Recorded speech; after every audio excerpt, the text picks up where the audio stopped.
سيد الكلب لينسجوا على منواله يتلمسون بخشوع آثار وطء نعاله. هذه هي العبارة. أما الطرفة يدخل الأستاذ إلى صف المدرسة ويقف أمام الطلاب ويشير إلى طالب من الطلاب ويقول له قم، اذكر لي اسم طائر يبدأ اسمه بحرف التاء. فقال الطالب الغبي تمساح، فجن جنون المعلم في لحظة يقظة الضمير وقال يا غبي هل التمساح يطير؟ اخرج من الصف ولا تأتي غدا إلا وأباك معك. فقال الطالب الغبي إن أبي مشغول. فقال المعلم وماذا يعمل أبوك؟ فقال الطالب الغبي إن أبي يعمل ضابط مخابرات. عند ذلك تدارك المعلم أن لحظة يقظة الضمير قد تودي به إلى المهالك، يضيع معها وهو إمعة في الذل متهالك.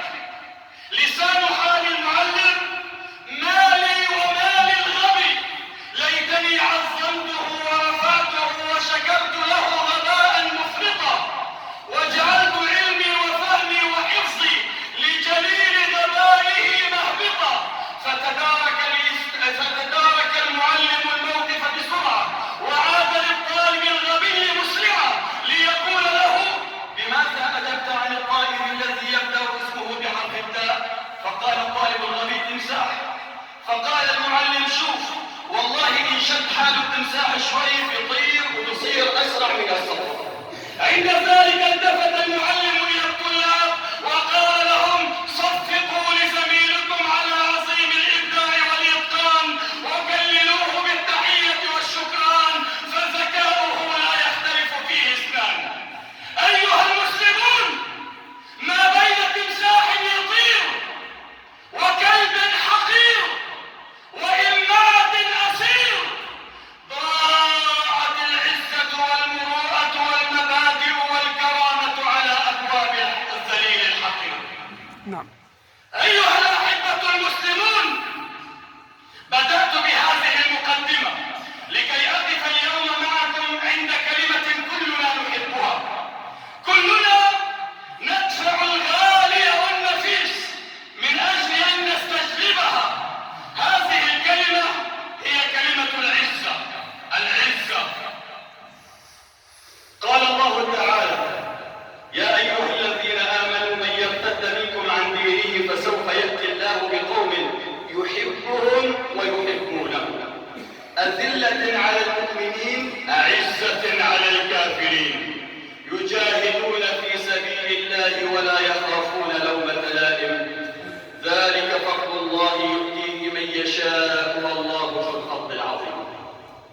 في هذا البيان الإلهي العظيم يبين الله تعالى لنا حالة أو صفات أولئك الذين يحبهم الله وهم يحبون الله، فيذكر لنا صفة أساسية من صفاتهم أنهم أذلة على المؤمنين أعزة على الكافرين. كيف يلتقي وصف العزة والذل في إنسان واحد وفي مكان واحد؟ الله تعالى حينما ربط لنا مقتضيات الذل ومنافذ العز بين لك أيها المسلم أين تكون ذليلا وأين تكون عزيزا. فقال أذلة على المؤمنين أعزة على الكافرين. ما هي العزة أيها المسلمون وأين توجد؟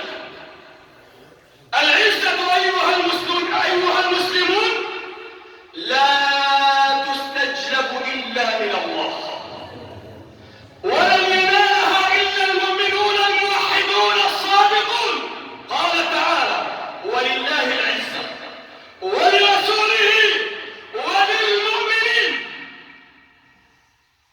وقال الله تعالى لنا عن أولئك القوم الذين يبحثون عن العزة وهم يتمرغون ذلا وانكسارا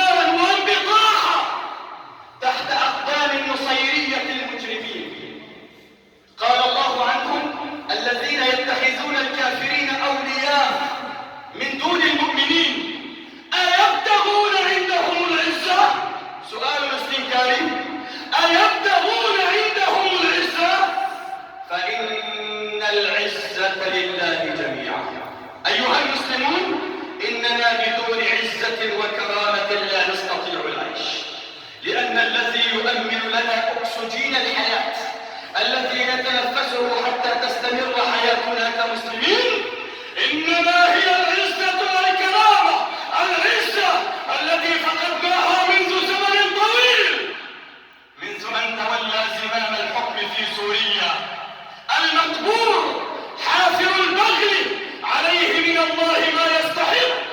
ورحم الله من قال: وأما حكايتنا فمن تلك الحكايات القديمة، تلك التي يمضي بها التاريخ دامية أليمة، مستعمر جبار والبطش المسلح والجريمة، وشريعة لم تعترف بالرأي أو شرف الخصومة، لم يبق في دستورها لحضارة الإنسان قيمة.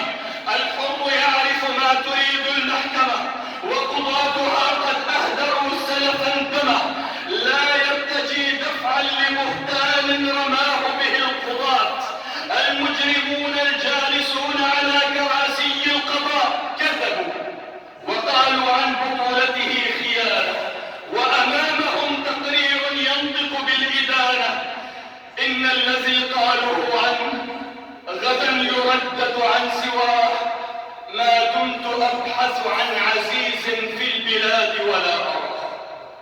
العزة التي فقدها الكثير من المسلمين، فصالحوا النظام المجرم وذهبوا للعيش في مناطقه، يبررون ذلك بالمصالح، يبررون ذلك بالوظائف، يبررون ذلك بالبحث عن السلامة، يبررون ذلك بالبعد عن أجيج وعجيج الطائرات والدبابات. ألا تبا لحياة أعيشها بدون عزة وكرامة، ألا بعدا لمشوار عمر أمضيه ذلا وانكسارا وانبطاحا يتسلط علي فيه رويبضات الكفر والفسوق والفجور والإلحاد، ولا أستطيع أن أرفع رأسا. تبا تبا تبا لحياة أسقى فيها كأس الذل في كل ساعة، ومرحبا وأهلا وسهلا بموت في كل ساعة، بل في كل ثانية، بشرط أن يكون طعم العز بين شفتي على لساني. لا تسقني كأس الحياة بذلة، واسقني بالعز كأس الحنظل. إياك أيها المسلم أن تبحث عن العزة عند الكفور، فإنه لا يملكها ولا يستطيع منحها. قال تعالى: ومن يهن الله فما له من مكرم. اعلموا أيها المسلمون أن من أراد العزة فعليه أن يستجلبها من منظرها الحقيقي. فالله تعالى خلقك أيها المسلم لتكون عزيزا لا لتكون ذليلا. ورحم الله فاروق الأمة عمر حينما قال: نحن قوم أعزنا الله بالإسلام، ومهما ابتغينا العزة بغيره أذلنا الله. تعالوا لنقف عند صورة من صور العزة المفقودة، والتي كانت يوما ما معهودة، عزة فقدناها فأصبح جل شأننا في هذه الأيام شراب يكرع، وبطن تشبع، وعين تنام. أما آباؤنا وأجدادنا فقد تركوا الدنيا بما فيها من أجل أن يعزوا أنفسهم بهذا الدين العظيم. أعزوا يا بني الإسلام دينا، أعز جدودكم زمنا طويلا، بكينا حقبة دمعا هتونا، فلم يشفي البكاء لنا غليلا،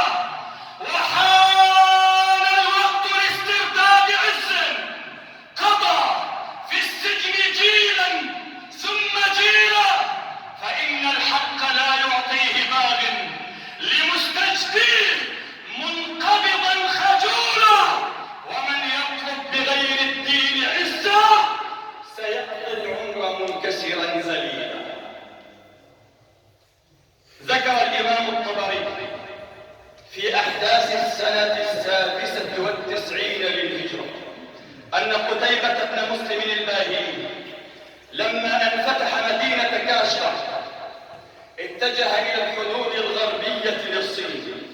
لما أن وصل إلى بوابة الصين أرسل إليه ملك الصين أن أرسل لنا رسولا من عندك نكلمه لنعرف دينكم وغايتكم وماذا تريدون. فأرسل قتيبة بن مسلم الباهلي 10 من الجنود وأمر عليهم هبيرة بن المشمرج الكلابي. ثم قال قتيبة لهبيرة: ما أنت قائل للقوم، يعني للصينيين؟ قال: أيها الأمير، أما الأدب فقد كفيته، وقل ما شئت آخذ به. فقال له قتيبة: فسر على بركة الله وتوفيقه، واعلم أني لن أعود حتى أطأ أرضهم وأختم ملوكهم وآخذ الجزية منهم عن يد وهم صاغرون. فانطلق هبيرة ومعه الجنود 10.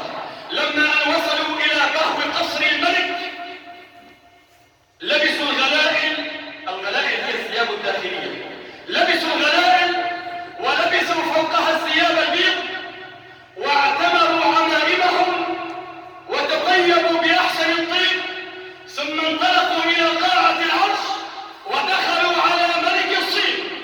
لما أن نظر إليهم ورآهم لم يكلمهم، إنما أمرهم بالانصراف مباشرة. ثم التفت إلى وزرائه ومستشاريه وقال لهم: كيف رأيتم القوم؟ كيف رأيتم هؤلاء الذين يتسمون بالمسلمين؟ كيف رأيتم القوم؟ قالوا: إن كان الذين خلفهم مثلهم فقد كفيتهم، والله ما رأينا إلا نساء، يعني هذا اللباس هو لباس النساء. ثم أرسل إليهم في اليوم الثاني، فجاءوه في اليوم الثاني وقد لبسوا المطارف والخز والأردية، وهو لباس أخشن من اللباس الأول. لما أن نظر إليهم ملك الصين هابهم، ثم أمرهم بالانصراف. ثم التفت ملك الصين إلى وزرائه ومستشاريه وقال لهم: كيف رأيتم القوم؟ قالوا: هم اليوم أشبه بالرجال من الأمس. ثم أرسل إليهم في اليوم الثالث فلبسوا الحديد والدروع واعتبروا الخوذ وأمسكوا بسلاحهم، ثم دخلوا على ملك الصين. لما أن نظر إليهم ورآهم قذف الله في قلبه الهلع والخوف والرعب. ثم قال لهبيرة: خبرني عن لباسكم أو عن حال لباسكم في ال3 أيام. فقال هبيرة: أما لباسنا في اليوم الأول فهو لباسنا مع أهل بيتنا وأولادنا وأرحامنا، وأما لباسنا في اليوم الثاني فهو لباسنا أمام ساداتنا وقاداتنا وأمرائنا، وأما لباسنا في اليوم الثالث فهو لباس الموت، إما أن نقتل وإما أن نقتل وإما أن ننتصر. فقال ملك الصين لهبيرة: اذهب إلى أميرك قتيبة وقل له: قد عرفت قلة عددكم وحرصكم على الدنيا، قد عرفت قلة عددكم وحرصكم على الدنيا، وقل له: إن لم يرجع أرسلت إليه من يهلكه ويهلكه. فتبسم هبيرة وقال: أيها الملك، كيف يكون قليل عدده من أول جيشه عندك وآخر جيشه في منابت الزيتون، يعني في فلسطين؟ وكيف يكون حريصا على الدنيا من ترك الدنيا بأسرها وجاءك ليغزوك في عقر دارك؟ أما تهديدك إيانا بالقتل فاعلم أن لنا آجالا إذا جاءت لا تستأخر ساعة ولا تستقدم، وإن أكرم آجالنا القتل في سبيل الله.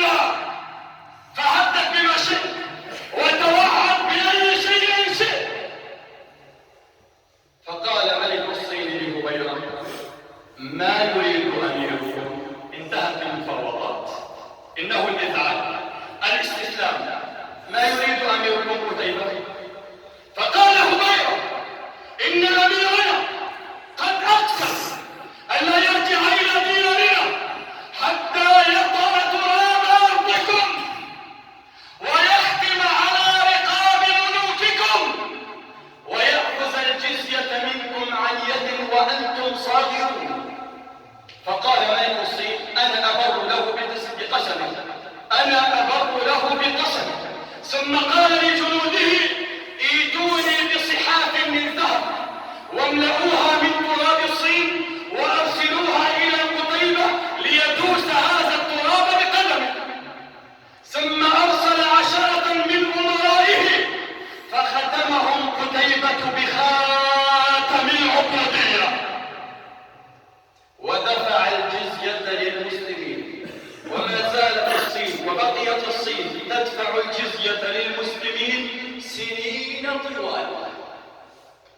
متى كان هذا الكلام ومتى كانت هذه القصة؟ هذه القصة كانت يوم أن كنا عزة بديننا، بإسلامنا، بمبادئنا، بعقيدتنا. أما اليوم فصدق فينا قول النبي محمد صلى الله عليه وسلم كما في مسند الإمام أحمد من حديث ثوبان: يوشك أن تداعى عليكم الأمم كما تداعى الأكلة إلى قصعتها. قالوا: يا رسول الله، أو من قلة نحن يومئذ، يعني عددنا قليل؟ قال: لا، بل أنتم يومئذ كثير، تعدادكم في العالم 2 مليار مسلم، بل أنتم يومئذ كثير ولكنكم غثاء كغثاء السيل، كالأوساخ التي يجرفها السيل حينما يمشي، ولكنكم غثاء كغثاء السيل، وليوشكن الله أن ينزعن مهابتكم من قلوب عدوكم ويقذف في قلوبكم الوهن. قالوا: ما الوهن يا رسول الله؟ قال: حب الدنيا وكراهية الموت. بعد أن انتهى قتيبة من عقد الصلح مع ملك الصين، انطلق إلى بيكند التابعة لبخارى فصالحه أهلها، فولى عليها رجلا مسلما وترك معه مجموعة من المسلمين يعلمون الناس الإسلام في بيكند. ثم رحل قتيبة عنها. لما أن رحل قتيبة عنها نقض أهل بيكند الصلح بتحريض من رجل كافر أعور كان يعمل تاجر حرير، فقتلوا الوالي المسلم ومثلوا ببقية المسلمين وجزعوا أنوفهم. فوصل الخبر إلى قتيبة وكان يحاصر مدينة أخرى، فعاد كالبرد الخاطف وكالرعد القاصف إلى بيكند فدك حصونها وهدمها وقذف الرعب والخوف في قلوب أهلها، فطلب أهلها الصلح مرة ثانية فأبى قتيبة وقال: والله لا ألدغ من جحر مرتين ولأعملن السيف. فقتل الذين قتلوا المسلمين وسبى نساءهم وأخذ أموالهم، ووقع ذلك الأعور أسيرا في يد قتيبة. فقال لقتيبة: أفتي نفسي ب5,000 ثوب حرير ثمنها 1000 يعني 1,000,000 درهم. فأشار بعض قادة الجيش على قتيبة أن يقبل هذا العرض، فأبى قتيبة وقال: لا والله لا يروع به مسلم بعد اليوم، ولقطرة دم مسلم، اسمع، ولقطرة دم مسلم أعز وأغلى عندي من أموال الأرض كلها. اضربوا عنقه. فضربوا عنقه. لما أن كنا أعزة بديننا أعزنا الله.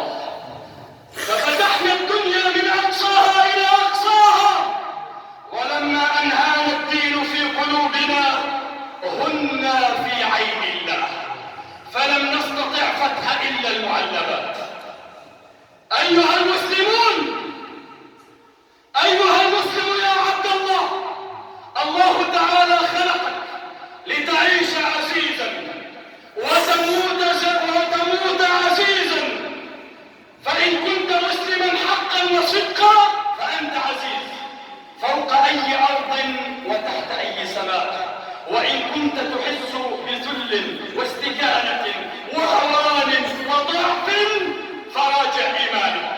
ففي الحديث الذي رواه البخاري وأحمد أن النبي صلى الله عليه وسلم قال: بعثت أنا والساعة كهاتين، وقارن بين السبابة والوسطى، وجعل رزقي